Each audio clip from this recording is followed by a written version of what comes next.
Queridos irmãos, estamos ainda na chamada Jornada de Cafarnaum. Líamos nos últimos domingos o início do ministério público de Jesus.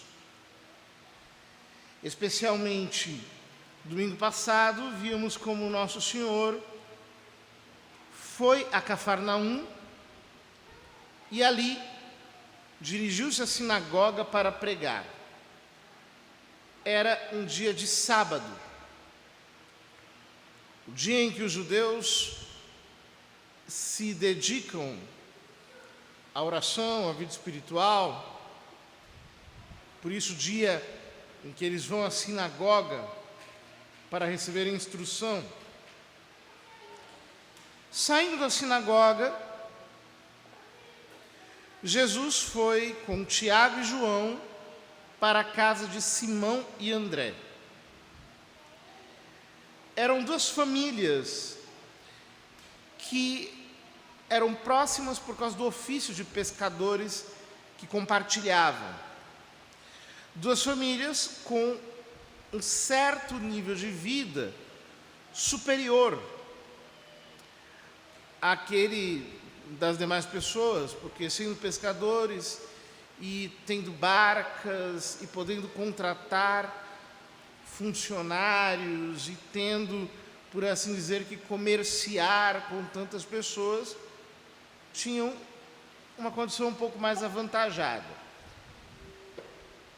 Nós vemos Jesus, Tiago e João irem para a casa de Pedro e André, porque ela estava bem ao lado da sinagoga, muito pertinho, praticamente ao lado. E quando chegam lá, a sogra de Simão, a sogra de São Pedro, estava com febre. O texto diz que eles contaram a Jesus, ele se aproximou, segurou a sua mão,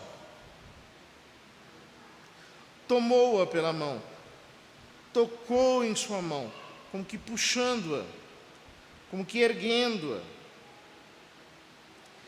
e ajudou-a a levantar-se. O verbo levantar-se tem a ver com a palavra ressurreição em grego, aniste, ou seja, a sogra de São Pedro é uma imagem de toda alma que está prostrada pelo pecado,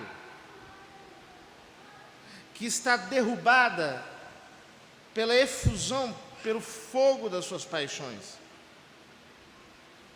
e que é incapaz, portanto, de ter uma vida sobrenatural, de ter ações sobrenaturais.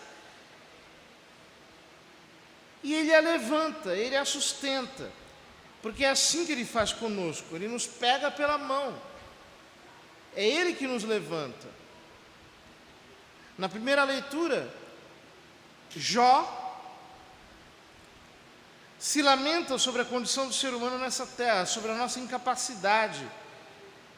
Ele diz: não é acaso uma luta a vida do homem sobre a terra? Seus dias não são como dias de um mercenário. Quando poderei levantar-me? E quando acordo de manhã, espero novamente à tarde, e me encho de sofrimentos até o anoitecer. Meus dias correm mais rápido do que a lançadeira do tear. Ou seja, todos nós vivemos em parte este drama. Há sempre alguma preocupação, há sempre alguma angústia, há sempre alguma aflição. É impossível viver neste mundo um paraíso antecipado. É uma ilusão, é uma mentira. A ideia de que nós aqui seremos plenamente felizes. Todos nós temos o desejo de felicidade. Ele está marcado profundamente no nosso coração, mas ao mesmo tempo esta vida é em si mesma um vale de lágrimas. Não é possível, aqui na circunstância em que nós estamos, neste mundo concreto, obter a plena felicidade. Este é o grande paradoxo da nossa vida. Nós, de alguma maneira, estamos prostrados e nós precisamos que Cristo venha e nos levante. Nós não podemos nos salvar. Nós não temos a capacidade de nos redimir. Nós não temos condições de nós mesmos, pelas nossas próprias forças, ficarmos em pé.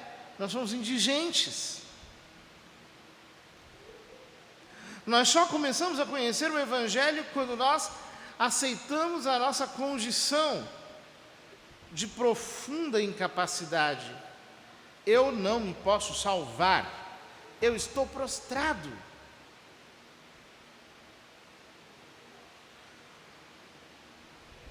Então a febre desapareceu e ela começou a servi-los. Aqui aparece a palavra grega diaconia, serviço.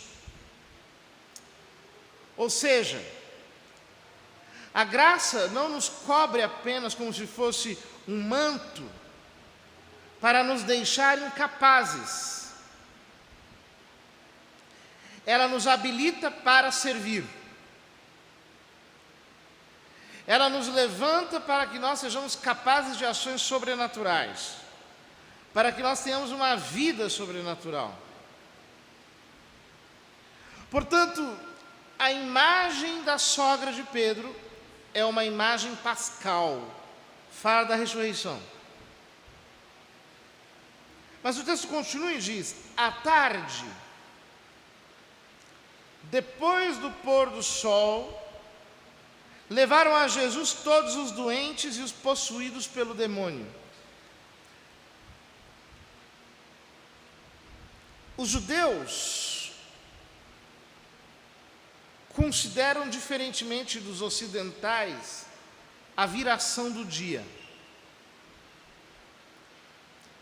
Ela acontece não à meia-noite, mas acontece ao pôr do sol, quando aparece a primeira estrela no firmamento.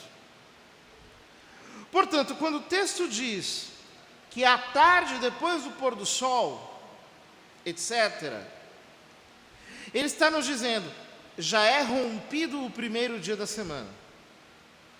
Já começou o domingo.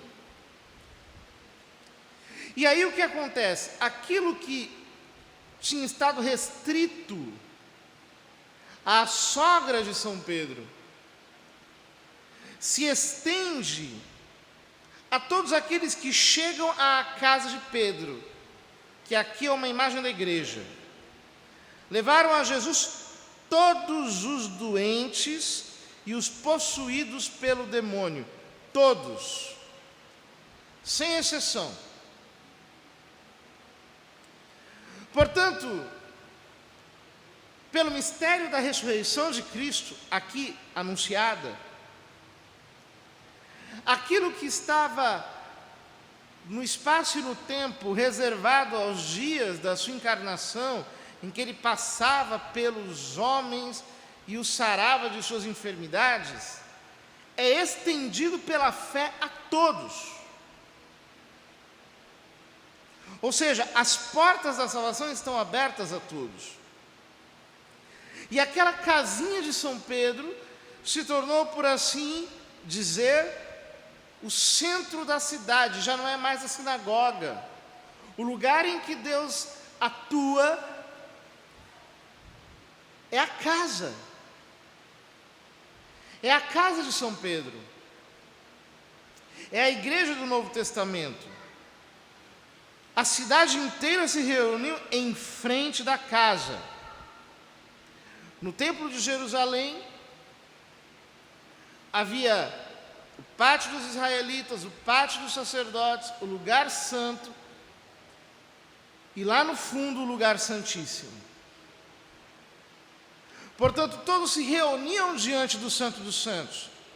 O que o texto está nos dizendo aqui é que naquele momento a casa de São Pedro se torna como que um novo santo dos santos, diante do qual toda a cidade se reúne. Todos vêm ao encontro de Cristo, que começa a agir, não apenas a falar. É palavra e ação. Por isso que a dinâmica do Novo Testamento é uma dinâmica, como se diz na teologia, da palavra e dos sacramentos. Verba et sacramentorum. Nós não temos apenas um Deus que fala, mas nós temos um Deus que age. Jesus curou muitas pessoas de diversas doenças e expulsou muitos demônios, e não deixava que os demônios falassem, pois sabiam quem ele era.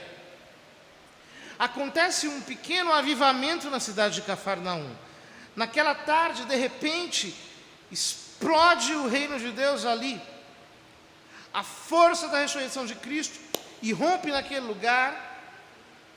O poder da sua Páscoa começa a operar naquelas almas. E ele se apresenta através das suas palavras e através das suas obras como o Deus encarnado. Nunca se viu nada igual. Um Deus que vem e que não apenas tira uma anciã do leito, mas que distribui graça, glória, milagre, poder, restauração, libertação, de uma maneira generosa.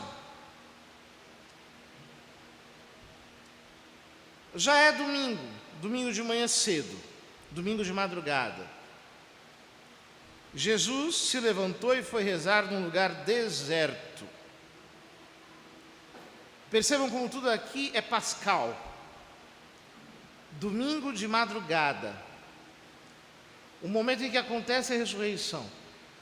Domingo de madrugada, Jesus vai para um lugar deserto mergulhar-se na oração, no diálogo com o Pai. Então, Simão, São Pedro, vai com os outros discípulos procurá-lo, porque imaginem acordar de manhã e ele não está mais lá. Saem em sua busca e o encontram, todos estão te procurando. Jesus respondeu: vamos a outros lugares, às aldeias da redondeza, devo pregar também ali, pois foi para isso que eu vim. A palavra pregar aqui é a palavra grega kenosis. Eu devo anunciar ali. Eu devo anunciar também ali, não apenas em Cafarnaum. Eu devo fazer um anúncio da parte de alguém. Porque este anúncio, aliás, a palavra aqui é a palavra querigma. Este anúncio que Jesus faz da parte do Pai, como alguém que vem a pregoar uma notícia. Este anúncio é o anúncio que muda todas as coisas. É a notícia que muda todas as coisas. O texto conclui dizendo que Jesus andava por toda a Galiléia pregando em suas sinagogas e expulsando os demônios. Ora, Jesus veio, ele é o próprio Deus encarnado, para fazer um anúncio. Que anúncio? O anúncio é a pessoa dele mesmo. No Evangelho de São João, nós vemos a pedagogia que ele utiliza. A pedagogia dos sinais, a pedagogia de uma pregação que vai aos poucos revelando quem ele é, para mover os homens à fé, para que depositem a sua fé nele. Diz São João, na primeira epístola, este é o seu mandamento, que creiamos em Jesus Cristo. Portanto, o anúncio, ele precisa ser acompanhado de sinais no ministério de Jesus. Porque pelos sinais, pelas suas ações, acompanhadas pelas palavras que ele dá, interpretando a lei, contando parábolas, enviando seus apóstolos, explicando o mistério da igreja, anunciando o final dos tempos, dando lições aqui e ali. Nesta pregação, ele vai fazendo com que a inteligência dos seus ouvintes penetrarem em algo mais profundo que está escondido no fundo da sua palavra. De tal modo que eles, vendo aquele homem, eles possam crer no Deus que ele é. Com seus olhos enxergam apenas um ser humano. Mas pela revelação divina que começa a entrar nas suas mentes, eles passam aos poucos a conviver com a fé e a perceber quem ele é. Ele é o próprio Deus feito homem. Ele é o próprio Deus encarnado. E ele é o próprio Deus encarnado que se encarnou para quê? Para assumir os nossos pecados e aceitar morrer na cruz em nosso lugar. Na sua obediência radical, para que através da sua morte ele mate o pecado e ele ressignifique todo o sofrimento humano.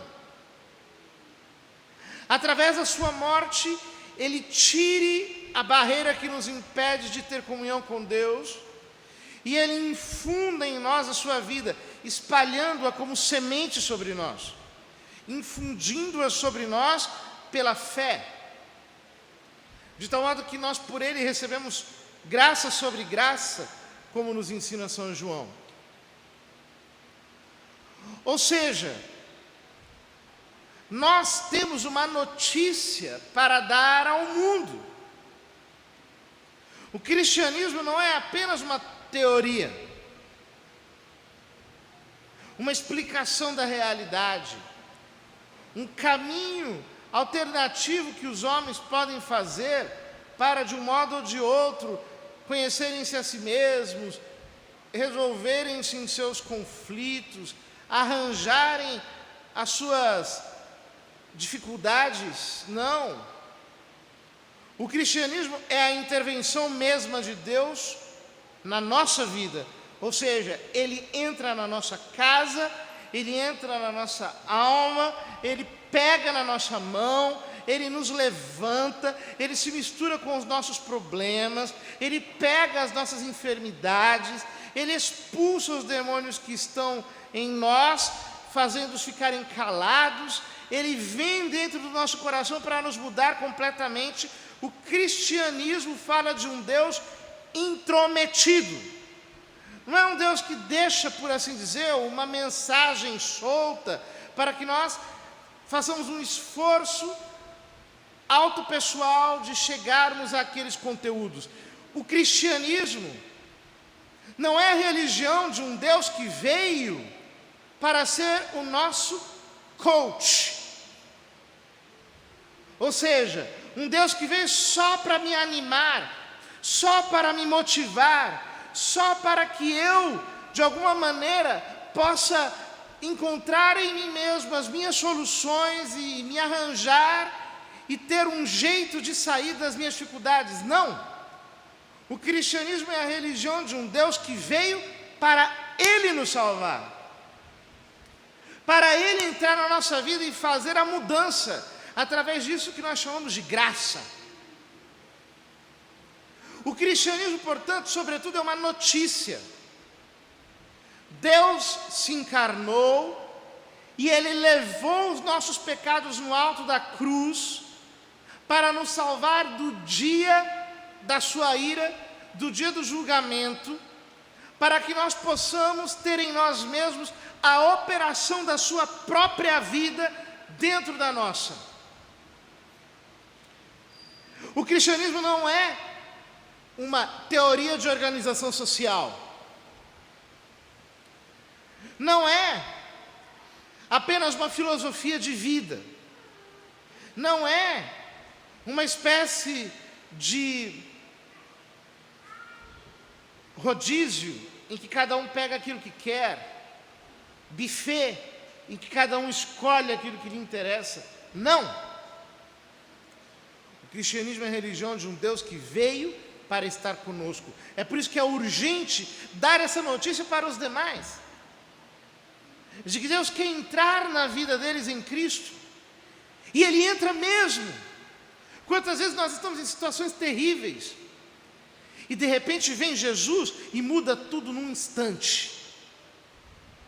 Nós estamos perdidos e de repente uma luz sobrenatural invade a nossa mente e nós encontramos o caminho.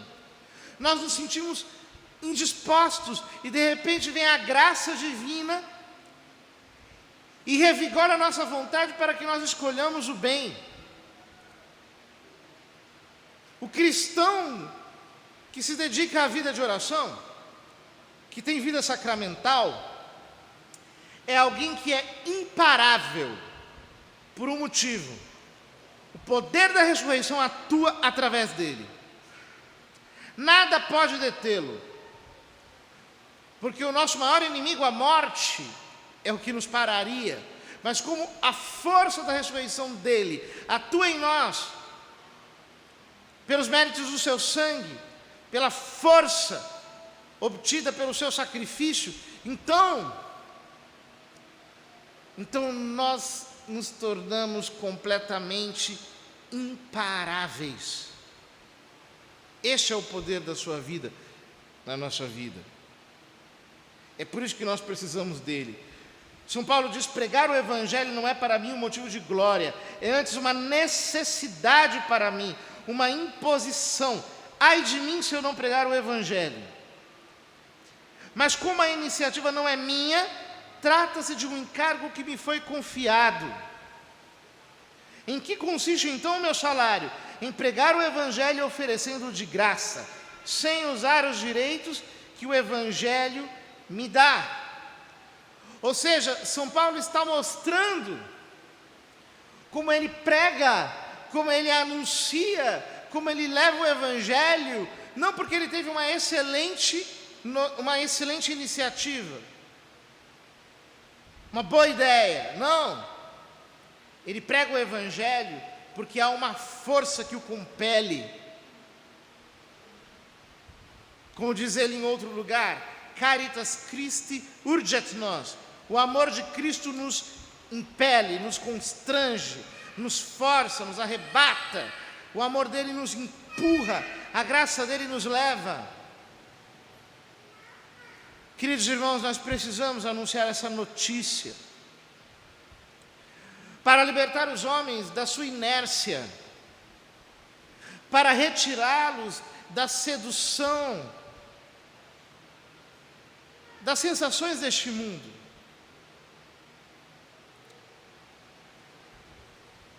As pessoas estão como que anestesiadas.